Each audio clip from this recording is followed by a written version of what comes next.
আমাদের অনেক মানুষের সাথে পরিচয় হবে, আবার আমাদের সম্পর্কটা, আমাদের যে সামাজিক সম্পর্ক, সামাজিক দায়িত্ব, মূল্যবোধ, এগুলো আরো অনেক বেশি বৃদ্ধি পাবে।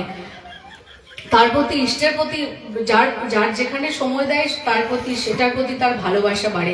আমরা যেমন ঠাকুরের জন্য সময় দিলে ঠাকুরের প্রতি আমাদের ইষ্টের প্রতি টান বাড়বে, ভালোবাসা বাড়বে। আমরা যদি মানুষের সাথে সময় দিই তাহলে মানুষের সাথে আমাদের সম্পর্ক বাড়বে। ঠাকুর বলছেন, যত পারি মানুষ আপন, টাকা পর, যত পারিস মানুষ ধর। মানব সম্পদের উপর তিনি এত জোর দিয়েছেন যে মানুষই আসল, সব ভুলে মানুষের ভালোবাসাকে তিনি এত জোর দিয়েছেন, মানুষের উপর এত জোর দিয়েছেন। আমরা সেই যে ভালোবাসার টানে ছুটে এসেছি, ইষ্টের টানে ছুটে এসেছি এখানে। তো এটা আমাদের সত্যি বড় পাওনা। তো আমার হস্টেলে থাকাকালীন আমার একটা বান্ধবী আমায় জিজ্ঞেস করে, তুই এসব ভগবান, এগুলো একটু পুরনো ব্যাকডেটেড না? আমি বললাম, তাই? তো গুগল যদি এক্সিস্ট করতে পারে তাহলে হোয়াই নট গড, তাই না? তো বলছে, আজকাল তো গুগলের জামানা, আমরা যা কিছু প্রবলেম সলভ এখানেই করতে পারি, তাহলে কি গড এক্সিস্ট করে কি করে না? তো আমি বললাম, ঠিক আছে। তো আমার এই দু বছর এখানে থাকা, মানে জীবনে ও প্রত্যেকটা মুহূর্তে আমাকে দেখে, টাইম তো এটা কেন করিস, ওটা কেন করিস, প্রার্থনা কেন করছিস, প্রত্যেকটা কারণ। তো আমিও কখনো ভাবিনি যে সত্যি তো এই প্রশ্নগুলো তো এরকম ভাবে আমরা কখনো ভেবে দেখিনি। আমরা কেন ভোরবেলা উঠছি, কেন নাম ধ্যান করছি, কেন প্রার্থনা করছি, আবার টাইম ধরে ধরে। তারপরে আমিও ভাবতে শুরু করলাম, সত্যি তো এই যে সময় আমাদের, তিনি প্রত্যেকটা জিনিস যে দিয়েছেন তার পিছনে কিন্তু যথেষ্ট সায়েন্টিফিক রিজনস আছে। প্রেয়ারের পিছনে, মেডিটেশন, আমরা সবাই কম বেশি হয়তো জানি যে এটা সায়েন্টিফিক্যালি কতটা রেলিভেন্ট এখন বর্তমান সময়ের জন্য, চিরকালের জন্য। এবং ও আমাকে যে প্রশ্নগুলো করে, তখন আমি বলছি, হ্যাঁ, টাইমের মধ্যে যে প্রার্থনা করা, এটা আমাদের একটা মানুষের যে পার্সোনালিটি ডেভেলপমেন্ট, যে সময়, পাংচুয়ালিটি বোধ, এই বোধগুলো শেখাচ্ছে। মানে কত কি যে শিখতে হয়, প্রত্যেকটা জিনিস যে ঠাকুর এটা কেন দিয়েছেন, এটা না দিলে কি খুব ক্ষতি হতো, অসুবিধা কোথায় হতো, কেন দিয়েছেন, এই প্রশ্নগুলো যখন ধীরে ধীরে করতে শুরু করলাম, আর ও আবার ওই ফ্রেন্ডটা যখন আমাকে দেখতে শুরু করলো, ওও ধীরে ধীরে আকৃষ্ট হয়। এখন আমার সাথে মাঝে মাঝে বলে, তুই সৎসঙ্গে গেলে আমাকে বলিস। আমার বেশ ভালো লাগে যে তুই একটা সবার থেকে একটু অন্যরকম ভাবে লাইফ লিড করিস, মানে তোর খাওয়া, তোর চলা বলা, সবসময় যেন ঠাকুরকে নিয়ে চলার যে একটা ইয়ে। তো আমার মনে পড়ে, আমি ছোটবেলায় খ্রিস্টান মিশনারি স্কুলে পড়তাম, হস্টেলে। আমি খুব একটা ছোটবেলায় দীক্ষা নিয়েই মিশনে চলে গেছিলাম। তো সেখানে আমাদের প্রত্যেক রবিবার করে চার্চে যেতে হতো। তো জেসাস ক্রাইস্ট বলছেন যে জেসাস ক্রাইস্টের শিষ্যরা যারা ছিলেন বেশিরভাগটাই ছিলেন মানে ফিজারম্যান, জেলে। তো ওরা যখন ইয়ে করে, তো জেসাস ক্রাইস্ট ওদেরকে বলছে যে you are not the fisherman, you are fisher of the man. মানুষ ধরার কথা তিনি বারবার করে বলছেন যে মাছ ধরার কথা নয়, মানুষ ধরো। তো ওদেরকে তখন জেসাস ক্রাইস্ট শেখাচ্ছেন যে তোমরা যখন জেলেরা যখন জাল ফেলো, তখন কি তোমরা দেখো যে আজকে শুধু ট্যাংরা ধরবো, আজকে শুধু ইলিশ ধরবো? দেখো না তো। তো আমরাও যখন মানুষ ধরবো, আমরা কিছু দেখবো না, সেই মানুষটার জাত ভেদ, ওর ভালো মন্দ, পাপী না সাধু, কিচ্ছু দেখবো না, irrespective of their caste, whatever identity they have. But আমাদের সবাইকে ধরতে হবে এবং সবাইকে ইষ্টের কাছে নিয়ে আসতে হবে।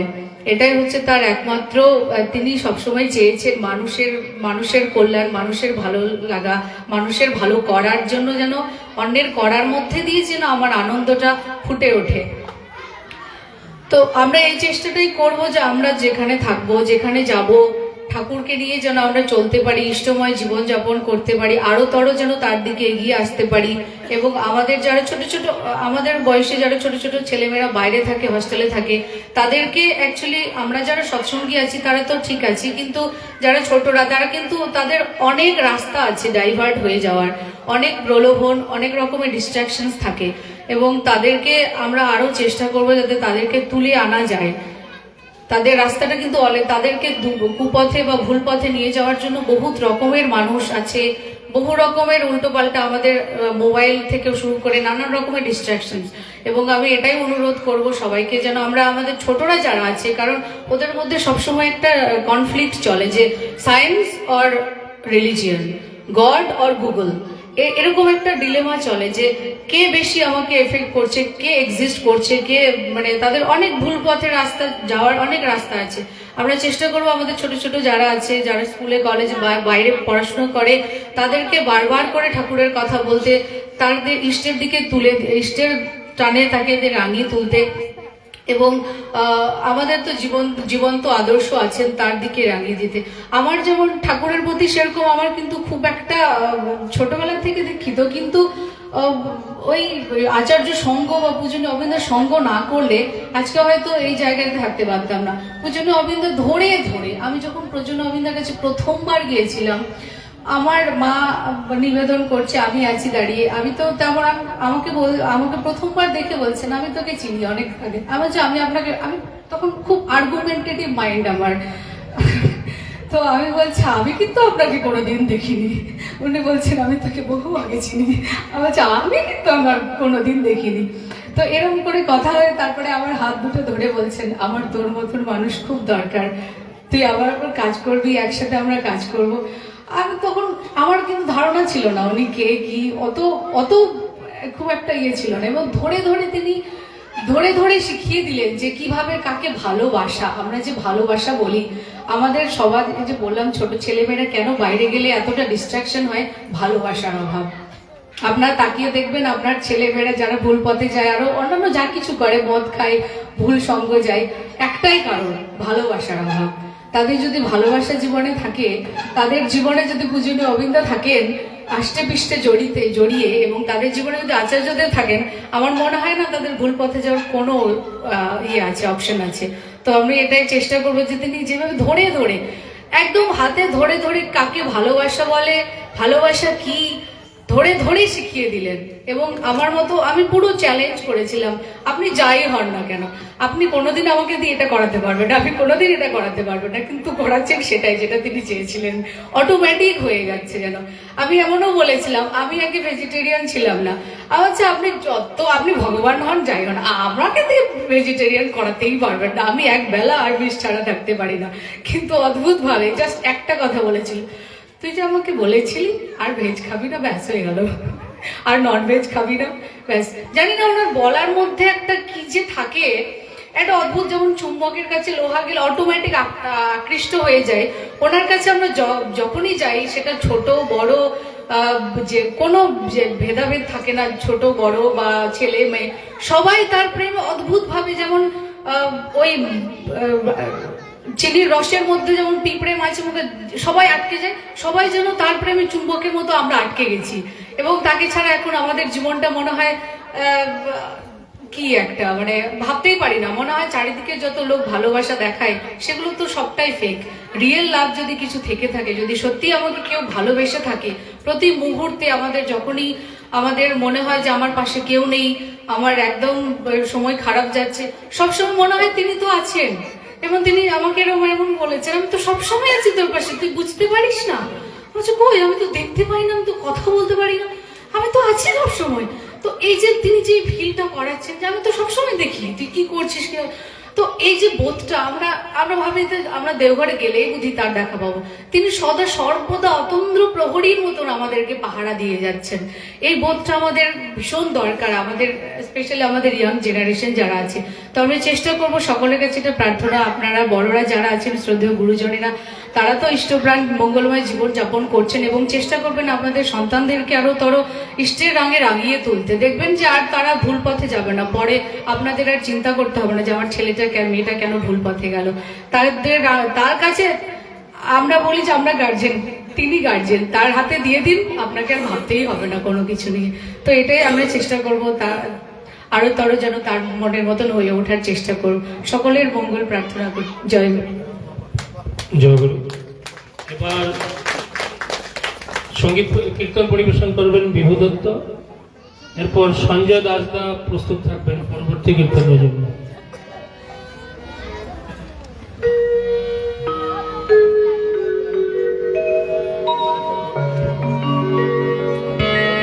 Hello hello hello.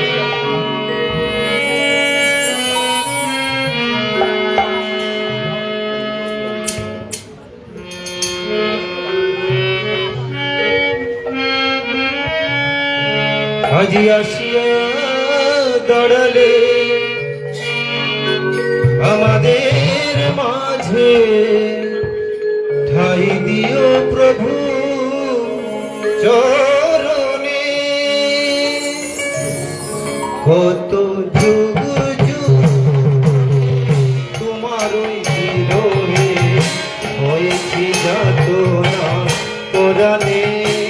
কত যুগ যুগ ধরে তোমার বিরহে হয়েছি যাতনা পরাণে।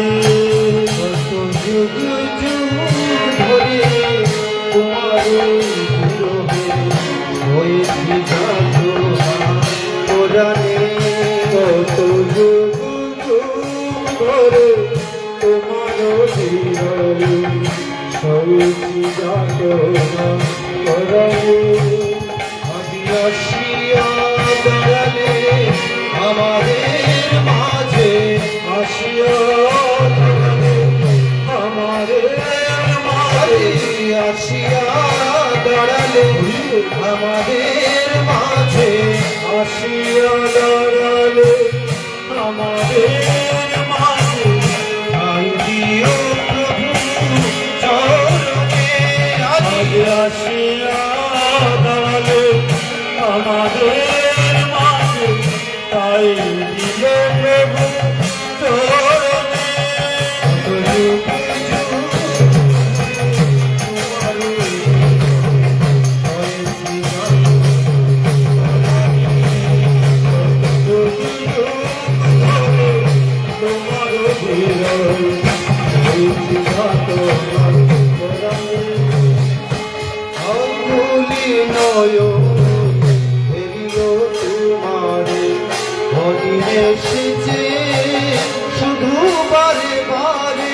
আকুলি নয়ন ফেরিল তোমারে অনিমেষে, শুধু বারে বারে। আকুলি নয়ন ফেরিল তোমারে অনিমেষে, শুধু বারে বারে। আকুলি নয়ন ফেরিল তোমারে অনিমেষে, শুধু বারে বারে। পূজা করি তোমার পরাণ মাঝারে, পূজা করি তোমার পরাণ মাঝারে, পূজা করি তোমার পরাণ মাঝারে, পূজা করি তোমার পরাণ মাঝারে। গোসাই যেত না সদরে, পূজা করি তোমার পরাণ মাঝারে। গোসাই যেত না সদরে, গোসাই যেত না সদরে, গোসাই যেত না সদরে, গোসাই যেত না সদরে, গোসাই যেত না সদরে। কত যুগ যুগ তোমার হয়েছি যাতনা পরাণে। কত যুগ যুগ ধরে তোমার বিরহে হয়েছি যাতনা পরাণে। সহজ ছিল সদান্তর তোমার পরশ লোভিয়া। সহজ ছিল সদান্তর তোমার পরশ লোভিয়া। লোভিয়া তোমারে সবে ভাগেল, লোভিয়া তোমারে সবে ভাগেল। লোভিয়া তোমারে সবে ভাগেল, লোভিয়া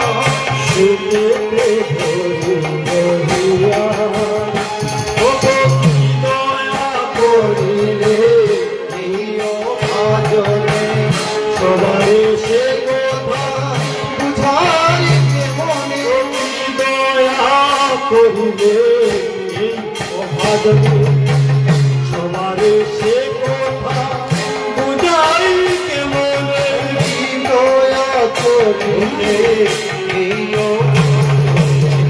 সবারে সে কথা বুঝাই কে মনে কি দয়া করিলে এই অভাজনে সবারে সে কথা বুঝাই কে মনে একই সুখদার আছে সেই একই সুখদার আছে সেই জানে একই সুখদার আছে সেই জানে একই সুখদার আছে সেই জানে ধন্য সে জন জীবনে একই সুখদার আছে সেই জানে ধন্য সে জন জীবনে ধন্য সে জন জীবনে ধন্য সে জন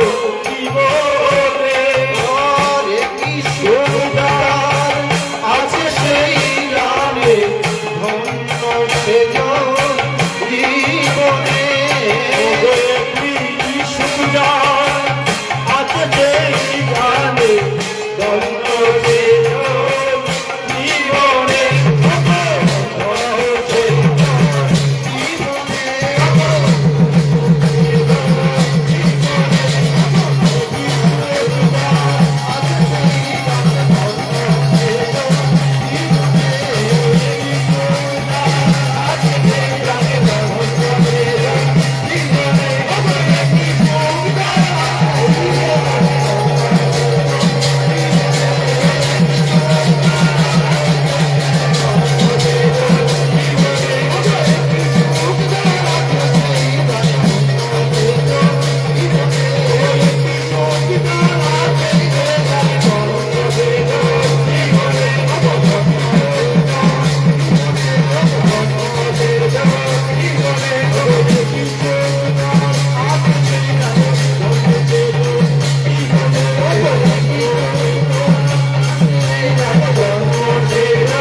এবার কীর্তন পরিবেশন করবেন সঞ্জয় দাস। তারপর কীর্তন পরিবেশন করবেন নেপাল রায়।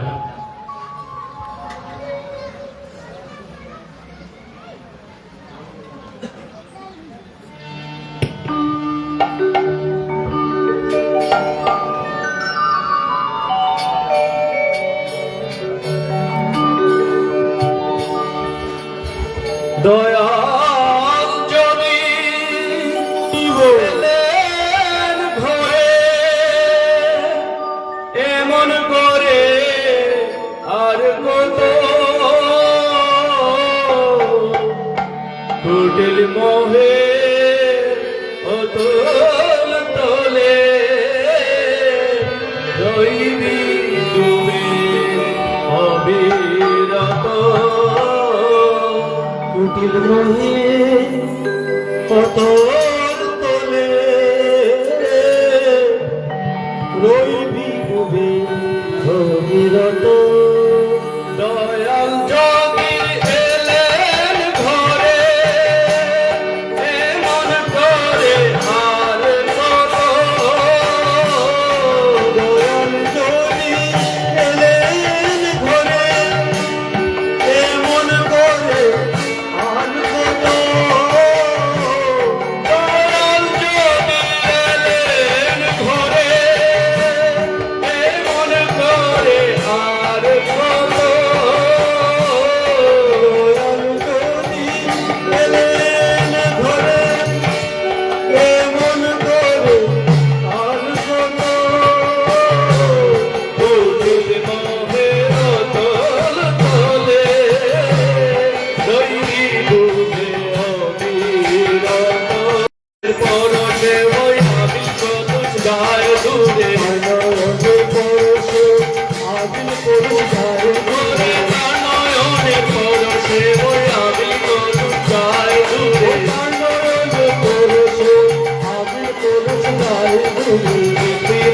চিহ্ন হয়ে মাটির ধুলায় রয় ওরে কান্দরে মোর সই আমি পরশ যাই দূরে একটি বাক্য চিহ্ন হয়ে মাটি দুলায় করে মুক্তি নবী আমার তেরে মুক্তি লঘু আবার কেড়ে ওরে মুক্তি নবী আমার তেরে মুক্তি লঘু আবার কেড়ে ওরে পরম পাপিও তারায় ফিরে মুক্তি নবী আমার তেরে মরম পাপী তারাই ফিরে মুক্তি নবী আবার কেড়ে ওরে পরম পাপিও তারায় ফিরে মুক্তি নবী আমার তেরে পরম পাপিও তারায় ফিরে মুক্তি নবী আবার কেড়ে ওরে মুক্তি নবী আমার তেরে মুক্তি নবী আমার তেরে মুক্তি নবী আমার তেরে মুক্তি নবী আমার তেরে পরম পাপী তারায় ফিরে মুক্তি নবী আমার তেরে পরম পাপী তারায় ফিরে মুক্তি নবী আমার তেরে পরম পাপী তারায় ফিরে মুক্তি নবী আমার তেরে পরম পাপী তারায় ফিরে মুক্তি নবী আমার তেরে পরম পাপী তারায় ফিরে মুক্তি নবী আমার তেরে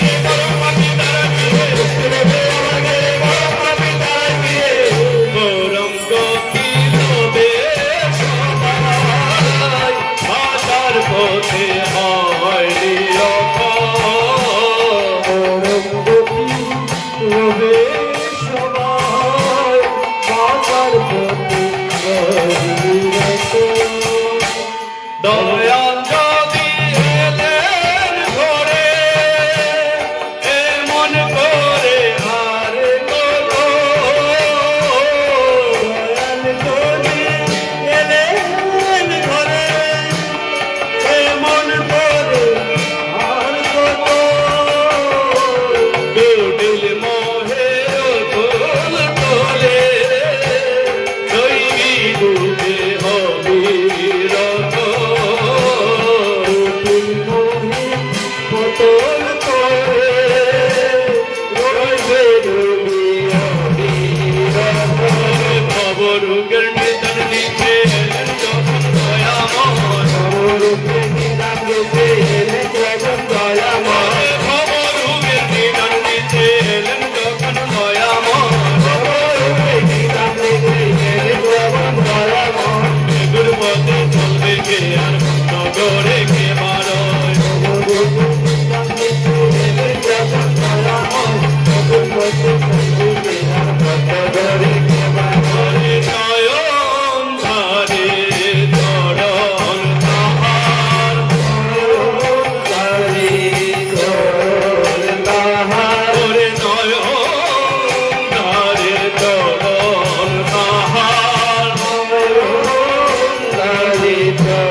নেপালদা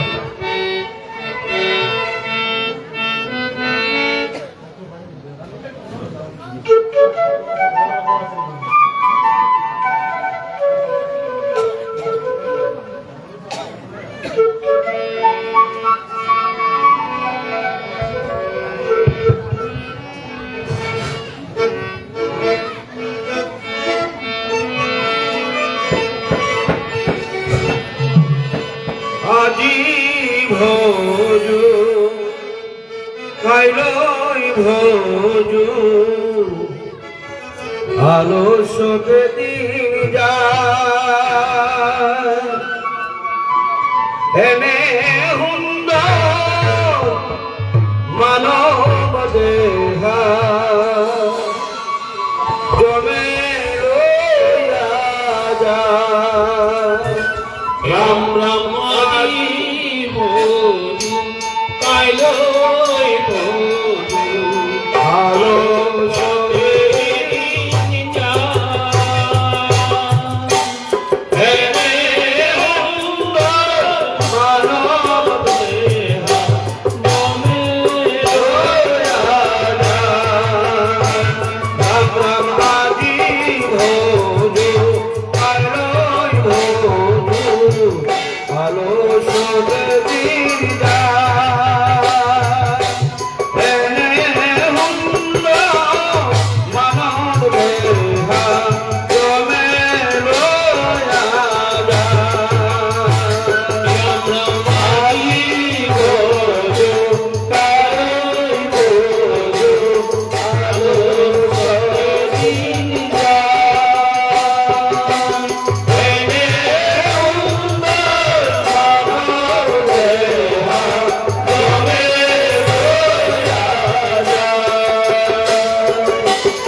আমি এখন অনুরোধ করছি আমার বেরোদের দুটো দাম ইষ্টপূর্ব করবেন।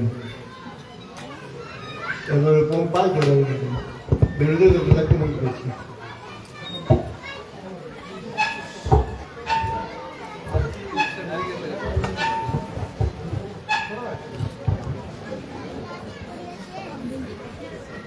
পরম শ্রদ্ধেয় ঋত্বিক দাদাগণ, পাঞ্জাধারী কর্মীগণ, শ্রদ্ধেয় দাদা মেয়েদেরকে আমার আন্তরিক জয়গুরু। চন্দনা মা এত সুন্দর করে বলার পর আর কিছু বলার থাকে না। কি করে আমরা ঠাকুরের সাথে যুক্ত হওয়া চাই, আর আচার্যদেব এবং পরম পূজ্যপাদ শ্রী অবিন্দাতাদের সাথে যুক্ত থাকলে কিন্তু সেই ঈশ্বরের প্রতি প্রেম ভাব জাগে। জীবনে চলতে গেলে যা যা দরকার, শক্তি, বুদ্ধি, প্রেরণা, আমরা সবকিছু সেখান থেকে পাই। শ্রী শ্রী ঠাকুর বলছিলেন সৎসঙ্গীকে, হুই সৎসঙ্গী। তারপর তিনি বললেন সৎসঙ্গী সে ভাবতে হবে যে I am the companion of everyone's life and growth. আমি প্রত্যেকের বাঁচা বাড়ার সেবক। এখন সৎসঙ্গীদের identity, I am the companion of everyone's life and growth. আমি প্রত্যেকের বাঁচা বাড়ার সেবক। আবার হাজারনন্দাকে একটা কথা বলছিলেন শ্রী শ্রী ঠাকুর, যে প্রত্যেকের যেটা ইন্ডিভিজুয়ালিটি, ব্যক্তিত্ব, এই ব্যক্তিত্বটাকে এমন ভাবে প্রমিনেন্ট করতে হবে যে গ্রাম, পরিবার, গ্রাম, শহর, জেলা, রাষ্ট্র, সর্বক্ষেত্রে তারা যাতে তাদের যে পরিবেশটাকে প্রস্তুত করে রাখতে পারে। কত বড় রেসপন্সিবিলিটি! এবং ঠাকুরের যে ফিলসফি, তার উদ্দেশ্য এখান থেকে বেরিয়ে আসে। কিন্তু হাজারনন্দাকে বলছে যে একটা পরিবার, তারপর সমাজ, জেলা, রাজ্য, এই সব কিছুকে প্রস্তুত করে রাখতে, প্রস্তুত করে মানে কোনো সমস্যা হলে যেন সৎসঙ্গীরা সেটাকে সমাধান করতে পারে, অতটুকু ক্ষমতা প্রত্যেকে সেটা অ্যাচিভ করতে হবে। ঠাকুর বলছে যে এই বাণীগুলি, যে আমরা বিভিন্ন বাণীগুলি যে পাই, মেসেজেস, ঠাকুরের বিভিন্ন জীবন চর্যার যে বাণীগুলি, ঠাকুর বললেন এগুলি তো সংঘাত। মানুষ যখন সংঘাতে পড়ে যায়, যখন বিপদে পড়ে, সংঘাতে পড়ে, কোনো উপায় থাকে না, সেগুলির থেকে রক্ষা পাওয়ার মহামন্ত্র এই বাণী। যদিও সমস্ত বাণী কিন্তু মহামন্ত্র কিসের? এই বিপদ থেকে, সংঘাতগুলির থেকে আমি বেরিয়ে আসার মহামন্ত্র। মূলত ঠাকুর এই জিনিসটার উপর গুরুত্ব দিয়েছেন যে আমরা আমাদের হয়ে উঠতে হবে, না হলে হবে না। এই যে চন্দ্রমা যে কথাটা বললেন যে তার পরিবর্তনের কথা, যে যুক্ত হয় কিভাবে। আমরা এখনো আজকের দিনে আমরা যারা ঠাকুরকে দর্শন করিনি, কখনো এই অভাবটা আমাদের হয় না। দেখবেন যে আমি তো ঠাকুরের দেখিনি, আমি দর্শন করিনি, এই অভাবটা কারোর মনে কিন্তু এই পজিশনটা নেই। আর এটা রেফারেন্সে একটা কথা বলছি, একবার সবাই বসা ছিল সিসি বর্দা আসনে, তিনি বলছেন এই তুমি ঠাকুরের শ্রীচরণ দেখেছো? বলে না। তারপরে একজনকে যখন আরেকজনকে জিজ্ঞাসা করলেন, তুমি দেখেছো ঠাকুরের শ্রীচরণ? বলে না। তবে ঠাকুরের শ্রীচরণ না দেখার যে অভাবটা ছিল, আপনার শ্রীচরণ দেখে সেই অভাব আমার পূর্ণ হয়ে গেছে। দেখুন, মানে ঠাকুরকে আমরা দেখিনি, কিন্তু আমরা অভাব ফিল করছি না, ঠাকুরকে আমরা দেখিনি। কেন? ওই যে আচার্যদেব আছে, অবিন্দদা আছে, ওনাদের চলন বলন, কথাবার্তা, মানুষের প্রতি প্রেম, যেটা চন্দনামা উল্লেখ করলেন, ভালোবাসা, দায়িত্ব, রেসপন্সিবিলিটি। আজকের দিনে আমার সমস্যা গিয়ে একজনকে বললে, পরের দিন আমাকে দেখলে সে ভাগবে। আর শ্রী অবিন্দদা বলছেন কোনো সমস্যা পড়লে চলে আসবে যশোরীতে, আমি নিয়ে যাব। এভাবে অনেককে উদ্ধারের রাস্তা, একটা সঠিক পথ দেখিয়ে দিচ্ছেন ওনারা। তো আমরা যার শ্রীচরণে আশ্রিত, এই যে শেল্টারটা, এটা মহান শেল্টার, আশ্রয়, যার শ্রীচরণে আশ্রিত, এখানে আনন্দ আছে, মানুষের তৃপ্তি আছে, উন্নতি আছে। কিন্তু তার জন্য আমার একটু করতে হবে। ঠাকুর কিন্তু সচেতন করে দেয় আমাদেরকে যে আমার যা কিছু, এইবারে জুন মাসে সিপাহীদা একটা কথা বলছেন, পরম পূজ্যপাদ শ্রী শ্রী সিপাহীদা, যে আপনি যা খুশি করতে পারেন, কোনো আপত্তি নেই, যেইভাবে চলার আপনি চলতে পারেন, কিন্তু যেইভাবে চলবেন সেই ফলটা আপনার ভোগ করতে হবে। ঠাকুর বলছেন যা ইচ্ছে তুমি তা করবে, তা কিন্তু চলবে না, ভালো ছাড়া মন্দ করলে পরিস্থিতি থাকবে না। ওই সাবধানতা আমাদের রক্ষা করতে হবে। আমরা প্রবৃত্তিমুখী থাকি, কিন্তু প্রবৃত্তি আছে, এটা কখন আমাদের ভেতরে ঢুকে আমি বলতে পারি না। এটা ভেতরে তো একদম নীল না, এটা নাই এরকম না, কিন্তু আছে প্রবৃত্তি, লোভ আছে, কাম আছে, সবকিছু আছে। আমি মানুষকে দেখে হিংসা করি, হ্যাঁ, একটা স্বার্থবাদী জীবনও একটু একটু থাকে, কিন্তু এগুলি অনেক সময় কিন্তু প্রমিনেন্ট হয়ে যায়, তখনই কিন্তু মানুষকে ঘায়াল করে দেয়। তো উপায়টা কি করে আমি ভালো মানুষ হয়ে থাকবো? সব পরিবেশটাও তো দূষিত পরিবেশ। ছেলে মেয়েরা যে ভালো হবে, কি করে ভালো হবে? পরিবেশটাই দূষিত হয়ে গেছে, একদম পলিউটেড এনভায়রনমেন্ট। কিন্তু আমরা ঠিক হয়ে থাকতে হবে।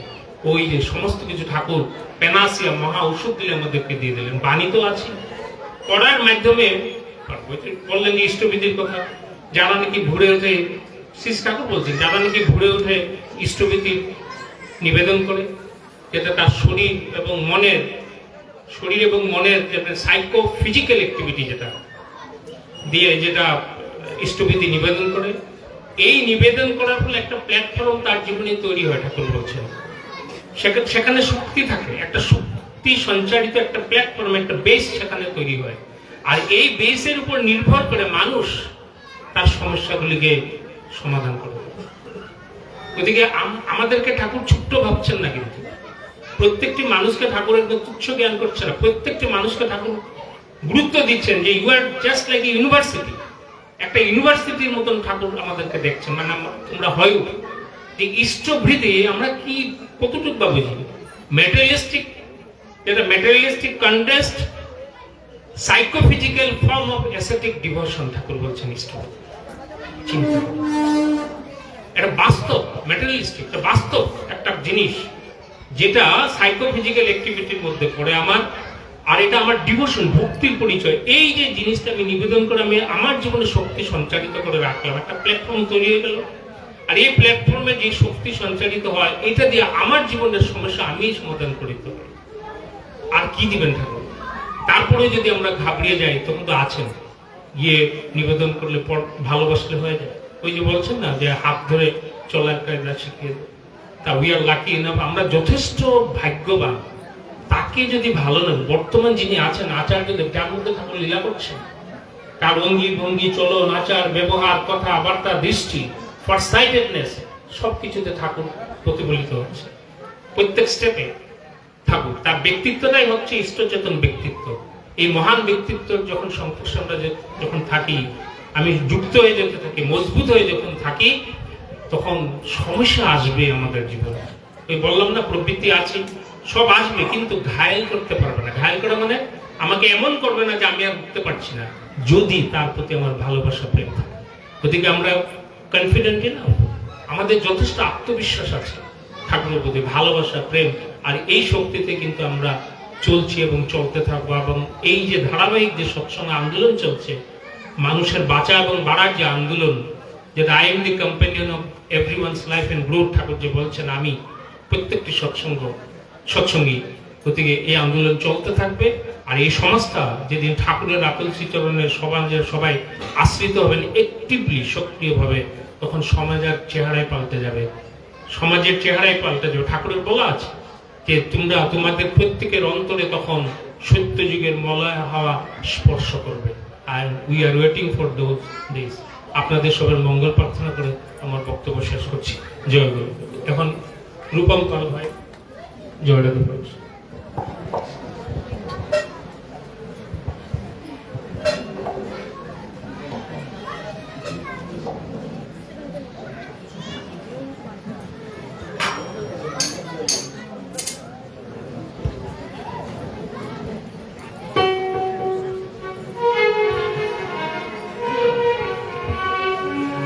জয় রাধে রাধে কৃষ্ণ কৃষ্ণ গোবিন্দ গোবিন্দ বলো রে।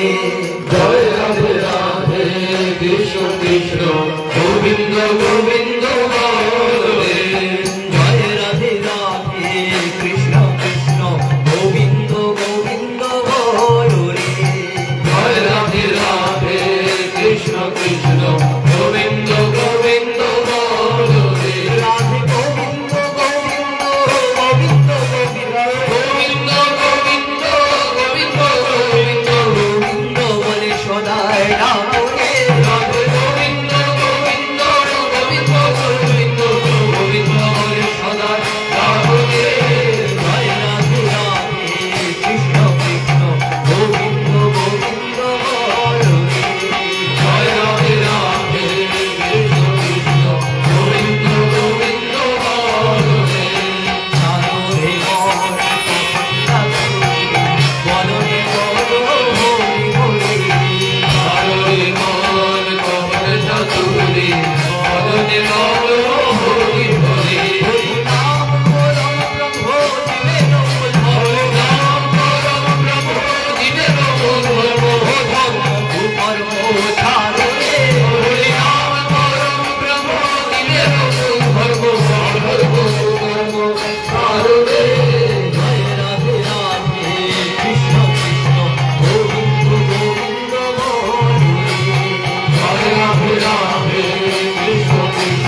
রে জয় রাধে রাধে কৃষ্ণ কৃষ্ণ গোবিন্দ গোবিন্দ বল জয় রাধে রাধে কৃষ্ণ কৃষ্ণ গোবিন্দ গোবিন্দ বল রে রাধে গোবিন্দ গোবিন্দ গোবিন্দ গোবিন্দ বলে ছড়ায় না করে রাধে গোবিন্দ গোবিন্দ গোবিন্দ গোবিন্দ গোবিন্দ বলে সবাই রাধে জয় রাধে রাধে কৃষ্ণ কৃষ্ণ গোবিন্দ গোবিন্দ বল রে জয় রাধে রাধে কৃষ্ণ কৃষ্ণ গোবিন্দ গোবিন্দ বল রে সারণে মন বদনে বদ হরি হরি হরি মোহন কমলা দেবী ভগবানে বল হরি হরি হরি বল হরি বল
বন্দে পুরুষোত্তমম বন্দে পুরুষোত্তমম বন্দে পুরুষোত্তমম বন্দে পুরুষোত্তম বন্দে পুরুষোত্তমম বন্দে পুরুষোত্তম পরম প্রেমময় শ্রী শ্রী ঠাকুর অনুকূল চন্দ্র জি কি পরম প্রেমময় শ্রী শ্রী ঠাকুর অনুকূল চন্দ্র জি কি পরম প্রেমময় শ্রী শ্রী ঠাকুর অনুকূল চন্দ্র জি কি পরমারাধ্যা জগৎ জননী শ্রী শ্রী বর্মা কি পরমারাধ্যা জগৎ জননী শ্রী শ্রী বর্মা কি পরমারাধ্যা জগৎ জননী শ্রী শ্রী বর্মা কি পরম পূজ্য পাদ শ্রী শ্রী বরদা কি পরম পূজ্য পাদ শ্রী শ্রী বরদা কি পরম পূজ্য পাদ শ্রী শ্রী বরদা কি পরম পূজ্য পাদ শ্রী শ্রী আচার্য দেব কি